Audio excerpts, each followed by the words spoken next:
Hey guys, hope you all had a nice Christmas break. We're back here for another video in our partnership with D&AD New Blood for this year's briefs.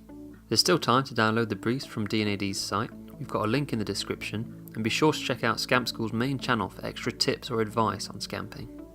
Hopefully by now you're getting to the stages of locking down your ideas and considering how best to present them to the judges. That's where the case study film comes in. Now you're probably already familiar with case study films. If not, check out D&AD's site to see some entries from previous years. But what we are going to discuss in this video is what elements create a standout case study film. Just before that though, D&AD have asked me to remind you guys that a case study film isn't the only way you can present ideas for New Blood. You can also send in static boards. As always, do what's right for your idea, not what anyone else is doing. First up, don't include the brief in your case study. The judges know it. Don't waste precious seconds telling them what it is again. What is potentially a better use of your time is how you interpreted the brief and where it led your ideas, aka an insight. Next, what's the idea? It's amazing how many case study videos take a full 2 minutes before you actually have any clue what the idea is. Say it in the first 30 seconds, get the jury's attention with it.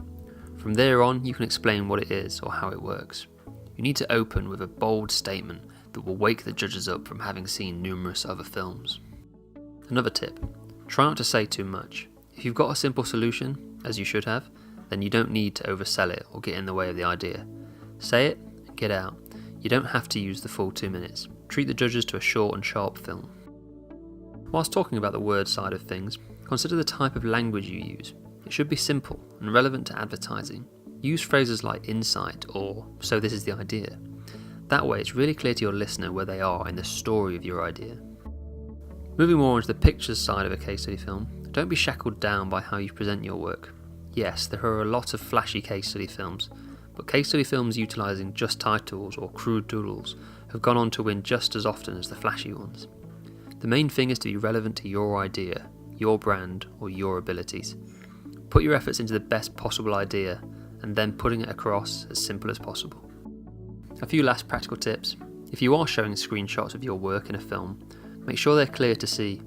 Often numerous judges will be gathered around one TV, so make sure even those sat at the back can see any details that you want them to see. Final tip for today. If you opt to use real life footage, try to use as beautiful footage as you can get your hands on. Whether that be stuff you can shoot yourself or a friend can help you with, or things shot professionally that you can utilise to give a flavour of your idea.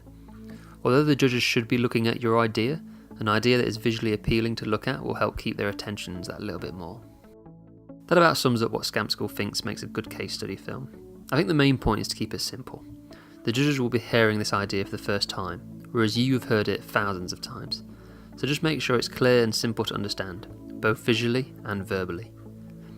Look out for the next video in the series, where we're going to teach some methods on actually creating and editing a case study film. And as always, don't forget to subscribe.